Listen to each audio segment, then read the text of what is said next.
E hoje eu vou te contar quais são os 5 maiores erros ao definir e utilizar métricas.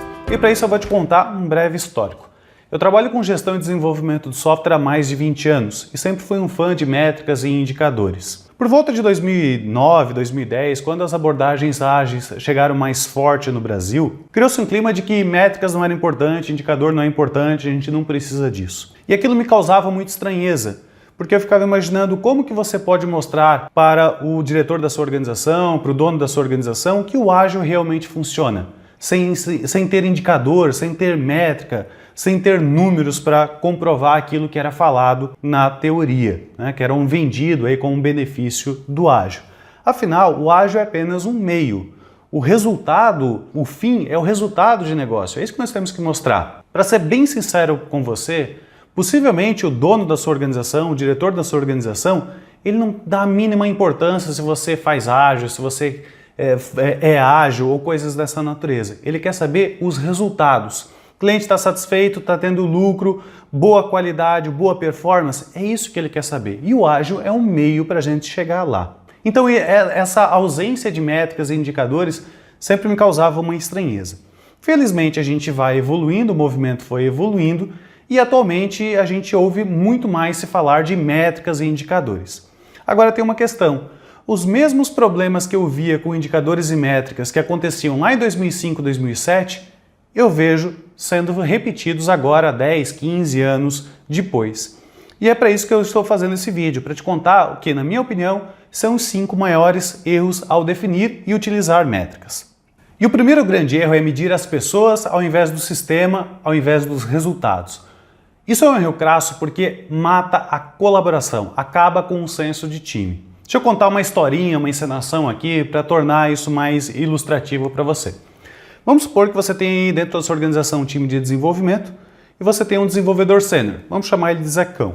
E você tem outros desenvolvedores que entraram mais recentemente, que não têm a mesma habilidade, não têm a mesma experiência do que o Zecão. Em um determinado momento do tempo, a gerência da sua organização resolve medir, utilizar métricas e indicadores, porque ela quer entender qual é a performance individual dessas pessoas. Não contente com isso, baseado aí no conceito de transparência, ela cria um gráfico mostrando qual é a produtividade individual de cada pessoa e coloca isso num lugar visível, talvez lá no cafezinho, onde as pessoas tomam água e por aí vai.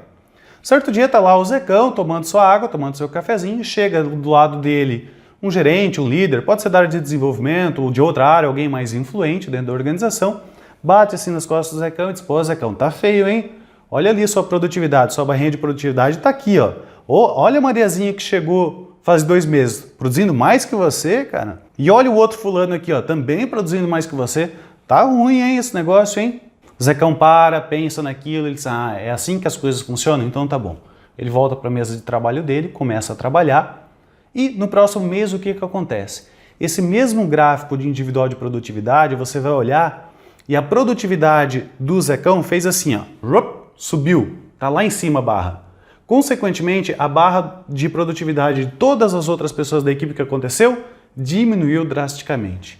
Por que das outras diminuiu e do Zecão aumentou? Porque ele parou de colaborar com essas outras pessoas. Antes, os demais vinham pedir informações para ele, pedir para ajuda para ele parava de fazer o que ele estava fazendo para ajudar as outras pessoas. Ele priorizava o time, ele olhava no desempenho máximo do time. A partir do momento que ele entendeu que a regra é individual, então ele parou de colaborar e agora ele faz só o trabalho dele. Então medir pessoas no nível individual é um erro crasso e altamente tóxico. Dentro de um universo de uma empresa de desenvolvimento de software, eu acho que deve ter apenas uma área a qual metas individuais, indicadores individuais cabem, né? Mas isso aí é tema aí para um outro vídeo, né, Sam? O segundo erro é definir as métricas sem saber quais são os objetivos a serem alcançados. Métricas medem algo. Estabeleça primeiro aonde você quer chegar. Qual é o seu objetivo? E aí você pode medir o caminho para saber se você está indo para aquela direção. Eu vejo isso acontecer muito. As pessoas ficam preocupadas muito em saber quais são as métricas que eu posso utilizar para gerenciar o desenvolvimento de software, para gerenciar o meu suporte a clientes, para gerenciar essa outra área. Não pense num primeiro momento em quais são as métricas, pense no primeiro momento quais são os seus objetivos. O que você deseja alcançar? Eu quero alcançar uma maior satisfação do meu cliente, eu quero alcançar uma maior liquidez, eu quero aumentar a minha produtividade, eu quero satisfazer o acionista. Quais são os seus objetivos? Esse é o primeiro passo quando você vai definir as métricas. A partir dos objetivos que você tenha definido, aí sim você para e pensa e diz o seguinte, quais são as métricas e os indicadores que vão me mostrar se eu estou no caminho certo de atingir aquele objetivo. Então, se você não tem objetivos bem claros, objetivos definidos, as suas métricas vão ter muito pouco valor. Possivelmente, se você tem esse cenário, talvez as métricas e os indicadores que você tem estejam mais atrapalhando do que ajudando você.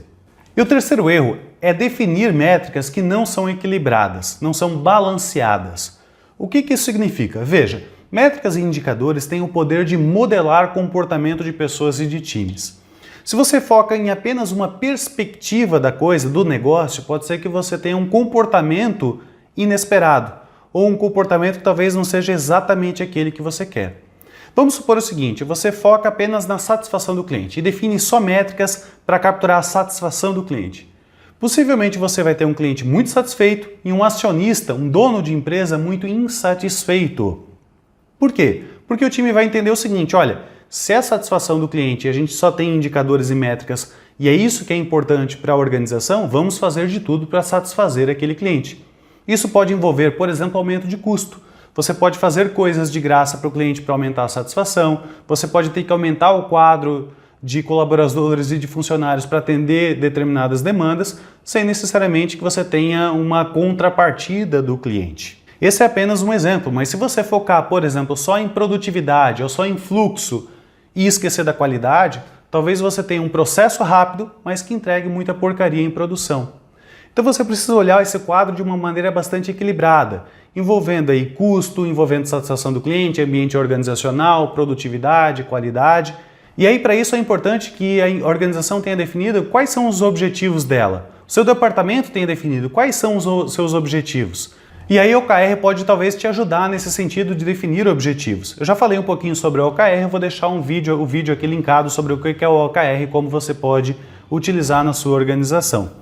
Então veja, você precisa ter um conjunto equilibrado de indicadores, de métricas e para isso você precisa ter os seus objetivos muito bem claros, para exatamente a coisa não ficar bamba. Então não caia nesse erro, não olhe apenas para uma perspectiva, enxergue o conjunto inteiro das perspectivas do negócio como um todo, de todos os stakeholders e não apenas um lado.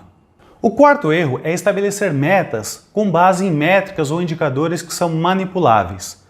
Veja, existem alguns indicadores ou algumas métricas que eles podem ser totalmente manipuláveis pelas pessoas e pelos times. E aí quando você estabelece uma meta, e meta normalmente está atrelada ao financeiro, à grana, você pode distorcer totalmente o comportamento do time. E isso não é culpa do time, é culpa da gestão. Vou dar um exemplo bastante prático. Vamos pegar um time que utiliza Scrum e utiliza a velocidade como uma das suas métricas, um dos seus indicadores. Então, quantos pontos é entregue a cada sprint? Isso faz parte lá da gestão do time. E aí você vem e estabelece uma meta de melhoria ou de aumento da velocidade do time, de 100%. Você quer aumentar 100%. Como que o time consegue aumentar 100% a sua velocidade de uma sprint para outra, rapidamente? Simples. Ele simplesmente estima, ele infla a estimativa que ele dava. Aquilo que era 4 passa a ser 8. Aquilo que era 10 passa a ser 20 e ele aumentou em 100% a sua velocidade. Adiantou alguma coisa? Não. Deu resultado? Zero resultado. Então, prefira sempre indicadores e métricas que não sejam manipuláveis. E normalmente esses indicadores estão ao lado de fora do time, não dentro do time. Por exemplo, em relação à qualidade, uma das formas de medir qualidade é medir o número de defeitos que um software apresenta. E aí você pode observar isso através do número de defeitos reportados em produção, aqueles que os clientes reportam para você. Não há como manipular esse tipo de informação. Então, foque muito mais no resultado do processo e não só no processo em si. Porque dentro do processo, na maioria das vezes, esses indicadores, essas métricas são totalmente manipuláveis. Aí você pode perguntar, tá, eu não posso utilizar a velocidade, não é uma boa forma? Não, você pode, como informação você pode. O time pode fazer isso, mas evite atrelar uma meta, ainda mais uma meta financeira, em cima de um indicador que pode ser manipulável, porque com certeza você vai distorcer o comportamento desse time e dessas pessoas. E o quinto erro é não tomar as ações sobre as métricas coletadas. Você vem, coleta as métricas, vê os resultados, mas você não toma nenhuma ação sobre aquilo. É o que a gente fala que essas métricas elas não são acionáveis, elas não te levam a uma ação. Talvez porque elas não sejam importantes, talvez porque elas não estejam alinhadas aos objetivos, talvez porque elas sejam simplesmente métricas de vaidade. Ou talvez porque você tem um conjunto tão grande de métricas e indicadores que você fica perdido com tanta informação e não consegue sair do lugar. Então prefira poucas métricas, 4, 5, 6 métricas por área de processo e que sejam métricas acionáveis, ou seja, observando o resultado delas, aquilo vai te levar a tomar uma melhor decisão, vai te ajudar a tomar uma decisão sobre o que fazer como um próximo passo. Então esses foram os 5 maiores erros ao definir e utilizar métricas. Não caia nesses erros, utilize métricas, é um importante instrumento de gestão quando bem utilizados, mas não caia nesses erros que eu expliquei aqui para você no vídeo. Espero que tenha sido útil, aproveita, se inscreve no canal, deixa o seu joinha aí, seu like nesse vídeo e até a próxima!